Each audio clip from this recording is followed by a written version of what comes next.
Mise au point du bureau pastoral de l'église locale Sebeko Djelobinza concerne la négation grave et tendancieuse évoquée par un prophète déclaré sur les réseaux sociaux. Du haut de cette chair, nous prenons la parole pour annoncer officiellement au peuple de Dieu ce qui suit. Nous étions saisis le mercredi passé par une publication sur les réseaux sociaux d'une vidéo d'un prophète, d'un ministère membre de l'église de Réveil, bien connu par certains de nos fidèles, dont le ministère est situé dans les environs de notre église locale. Après vérification par nos services, cet extrait est tiré d'une vidéo datant de 5 ans. Sur la séquence publiée, nous retrouvons une ancienne stagiaire accueillie dans notre église locale et a passé ce moment d'encadrement professionnel en avril et mai 2019.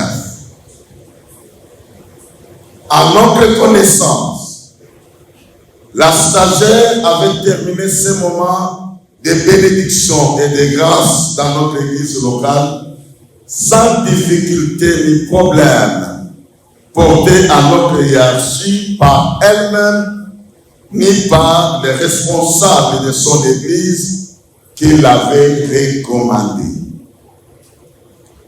En suivant la vidéo balancée, à moins qu'il y ait un antécédent connu ou non, intervient pendant que l'église Sebeko Djelobinza vit ce moment de gloire et de bénédiction dans la présence de Dieu. Cela fait réfléchir les enfants de Dieu quant au temps choisi et ses réelles motivations. Les véritables intentions du soi-disant prophète sont connues de lui-même. Mais quant à nous, nous pensons que l'objectif est de détourner l'attention du peuple de Dieu et de ternir l'image de la communauté. Et partant de l'église locale, Sebeko Djelobinza. La Bible déclare dans la deuxième épître de Pierre, au chapitre 1er, verset 21, je cite, « Car ce n'est pas par une volonté d'homme qu'une prophétie a jamais été apportée, mais c'est poussé par le Saint-Esprit que des hommes ont parlé de la part de Dieu. »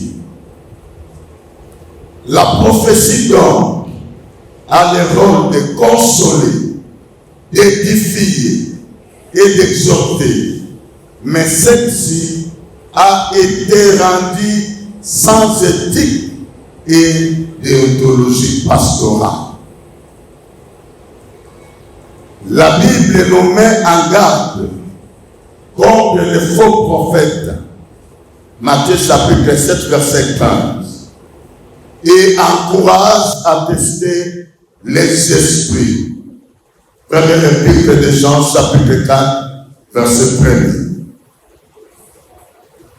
Citer le nom des enfants d'une famille n'est qu'une démonstration connue de la plupart des chrétiens. Cette pratique n'a rien à voir avec une prophétie authentique.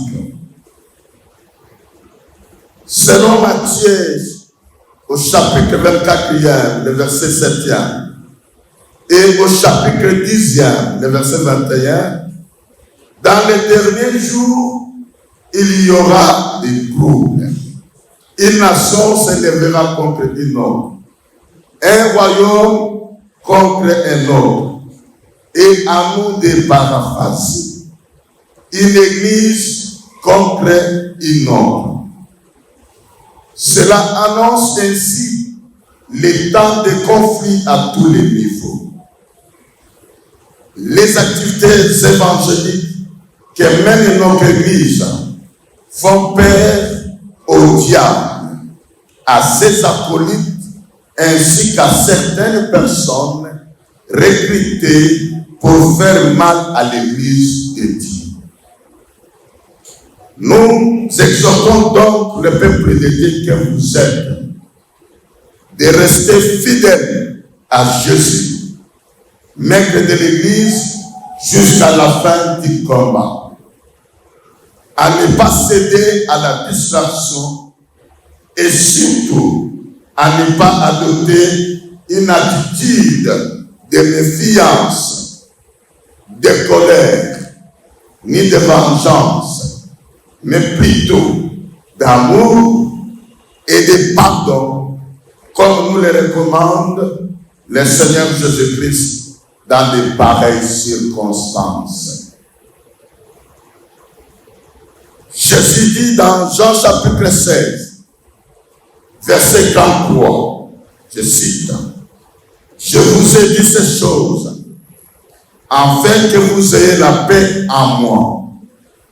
Vous aurez des tribulations dans le monde, mais prenez courage, j'ai vaincu le monde. »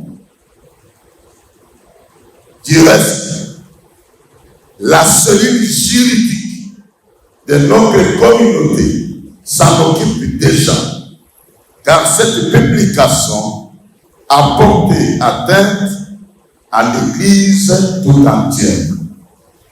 Faite à Kinshasa le 14 septembre 2025, pour le bureau pastoral, révérend Fidèle Moussa Sakafolo, pasteur titulaire. Je vous remercie.